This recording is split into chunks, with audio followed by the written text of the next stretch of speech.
Hari ini adalah minggu ke-6 tanaman timun.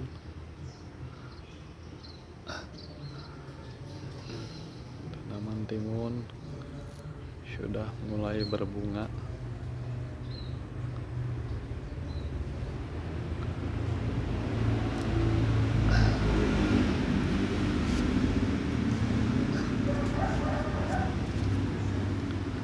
Dan mengeluarkan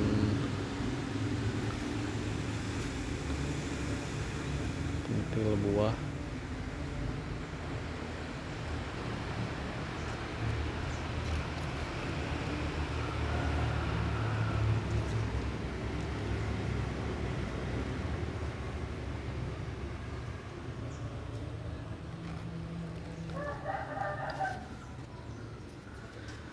Tapi ada yang menarik di sini, fakta di lapangan. Akan saya perlihatkan hal yang menarik yang bisa kita analisa dan kita renungkan tentang siklus gelap dan terang, pengaruhnya terhadap tanaman.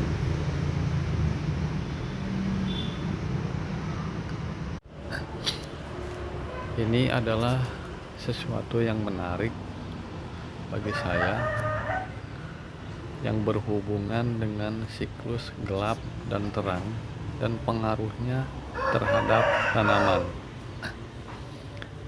Kita lihat di sini.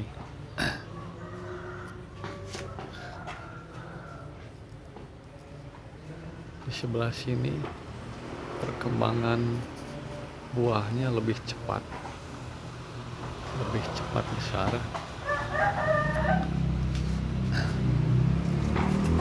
Kita lihat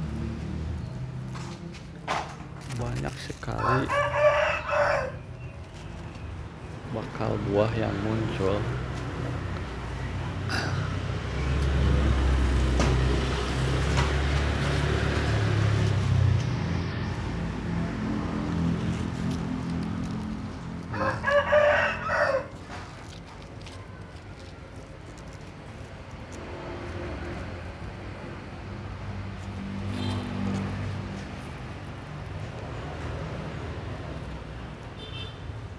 Hampir di tiapnya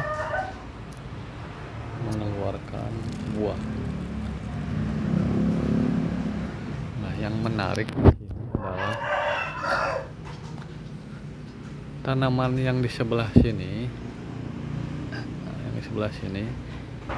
itu terhalang oleh tembok, yang mana ketika malam hari sinar dari lampu rumah itu tidak bisa menembus ke tanaman sebelah sini. Sedangkan yang di sebelah sana itu full tersinari. Siang tersinari matahari dan malam tersinari oleh lampu. Akan tetapi perkembangannya lebih cepat yang tidak tersinari lampu di malam hari. Itu artinya penting sekali siklus gelap dan terang ini kita perhatikan dalam budidaya mentimun ini.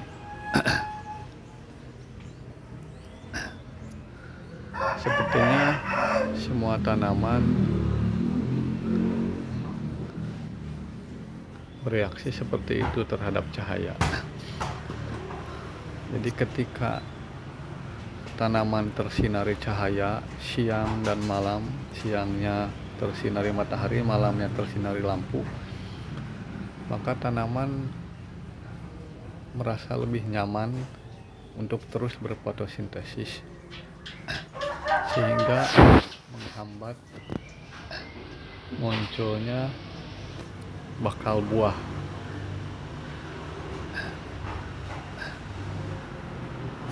Tapi tanaman yang malamnya tidak tersinari oleh lampu itu pertumbuhan muncul buahnya lebih cepat atau sangat cepat dibanding yang tersinari oleh lampu. Nah, itu kelebihan dan kekurangan bercocok tanam di rumah. Jadi kita harus memperhatikan siklus gelap dan terangnya. Ketika tanaman merasa nyaman dan tidak merasa terancam hidupnya, maka dia tidak akan cepat-cepat menghasilkan buah. Jadi lebih fokus ke daun ketimbang ke buah.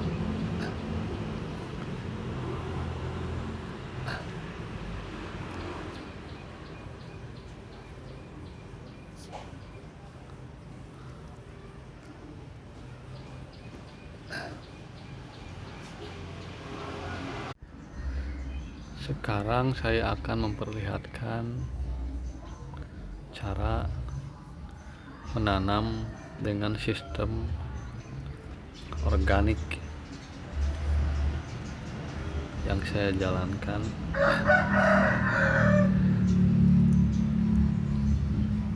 Yang menurut saya ini sistem paling mudah dan dengan metode ini atau dengan sistem ini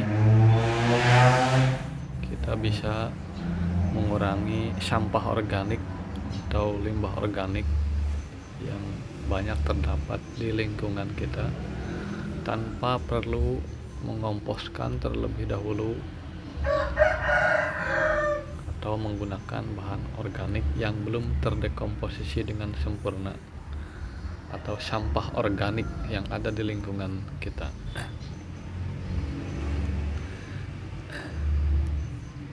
Setelah tadi kita melihat fenomena tentang siklus gelap dan terang, kita menjadi lebih bersyukur bahwa di Indonesia ini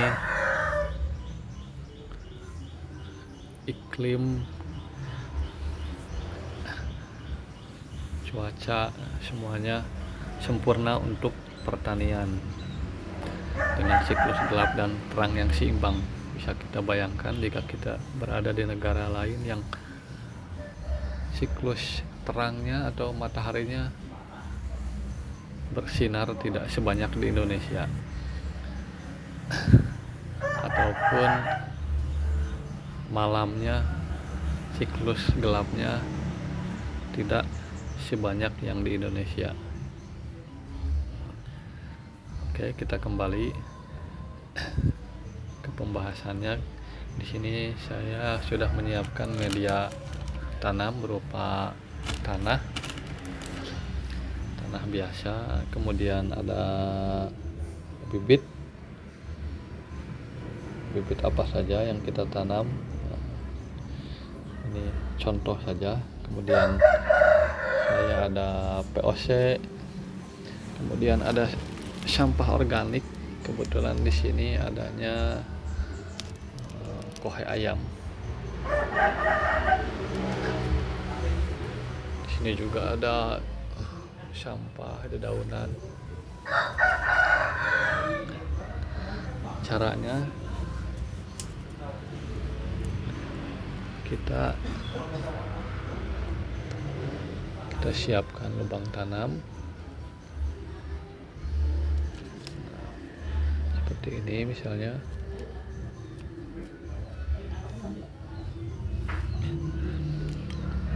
Kemudian kita ambil bibitnya. Teknisnya bisa disesuaikan.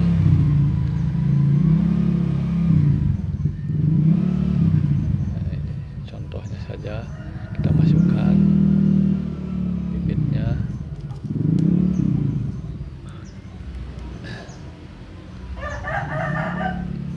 Kita masukkan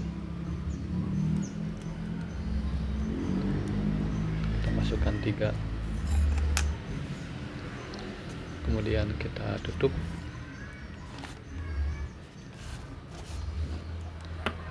Kemudian kita semprot dengan VOC sampai benar-benar basah.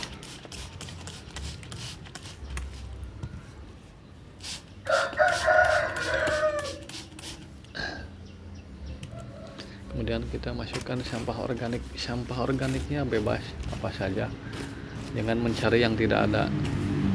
Gunakan yang ada, sampah organik yang ada di rumah kalian. Boleh limbah dapur, bekas nasi, bekas sayuran, apapun. Nah, ini contoh saja karena di sini adanya kohe ayam yang belum terdekomposisi sempurna. Kita taburkan di atasnya. Jangan terlalu tebal, tipis. Kita taburkan tipis-tipis saja.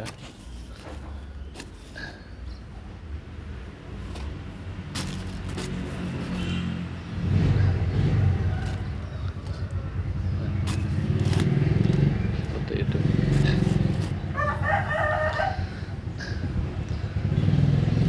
Nanti jika tanaman udah tumbuh tinggi melebihi bibir atas polybag ini, maka kita tambahkan lagi sampah organiknya. Semakin tebal semakin bagus. Atau misalnya kita menggunakan sampah organik dedaunan. Misal saya buat lagi di sini.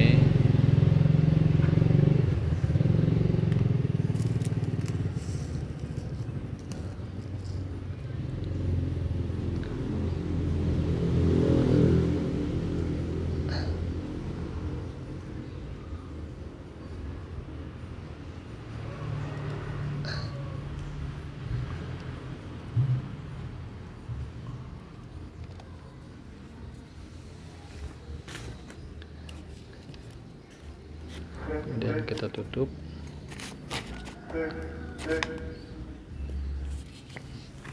Kita semprot dengan VOC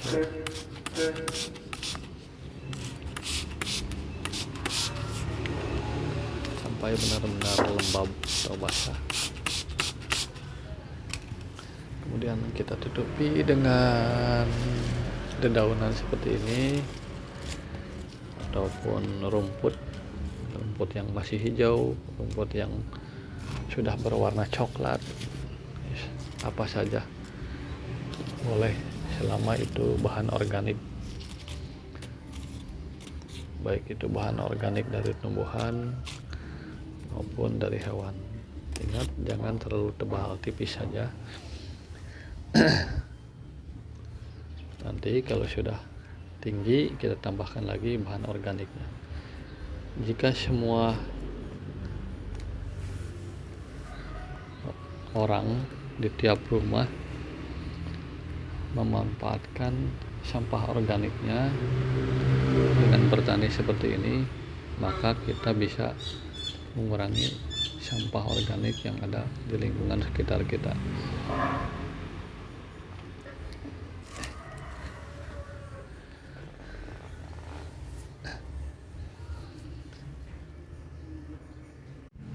Perlu saya ingatkan kembali, akar dari tanaman ini harus berada di bawah sampah organik yang kita timbun.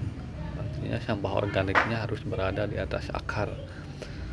Tidak boleh kita menggalinya ke dalam sehingga nanti posisinya di bawah akar, itu tidak boleh. Karena kalau itu kita lakukan itu sangat berbahaya. Nanti mikroorganisme yang berkembang itu mikroba anaerob atau yang tanpa udara, yang nanti akan mengeluarkan gas-gas beracun yang berbahaya bagi akar. Bila akarnya terganggu kemudian mati, maka akarnya akan dimakan oleh hama, oleh hewan-hewan, dan kemudian tanaman kita merana dan mati. Tapi kalau kita simpan bahan organiknya di atas, maka gas-gas yang berbahayanya itu akan menguap keluar ke atas. Kemudian ini juga melindungi akar dan akarnya tidak terganggu. Kemudian nanti akan muncul mikroba-mikroba yang bermanfaat di sekitar perakaran karena kita menyemprotkan dengan POC tadi.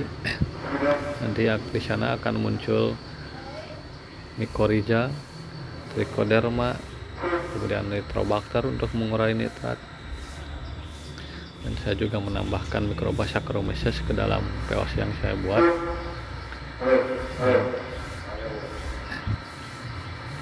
Dan pembuatan POC itu harus benar-benar memperhatikan CN rasionya, dimana karbonnya harus lebih banyak dari nitrogennya, atau bahan nabatinya harus lebih banyak dari bahan hewaninya, atau juga karbohidratnya harus lebih banyak dari proteinnya, karena yang dibutuhkan tanaman itu bukan hanya NPK tapi CNPK, dengan komposisi C nya harus lebih besar daripada NPK nya.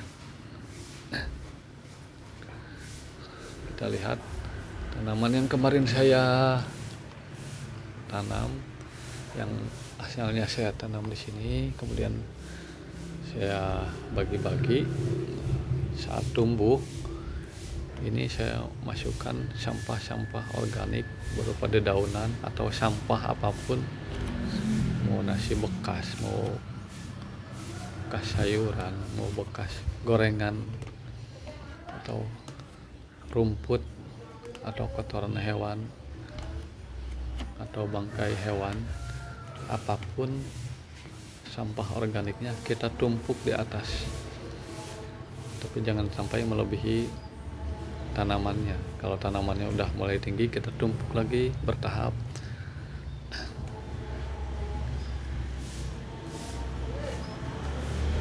Keberhasilan metode ini tergantung kita rajinnya menabung bahan organik di atas media tanamnya. Ingat, harus di atas permukaan, jangan sampai menyimpannya di bawah atau mengaduk-ngaduknya. Jadi media tanamnya harus murni tanah, atau bahan organik pun harus bahan organik yang sudah jadi tanah.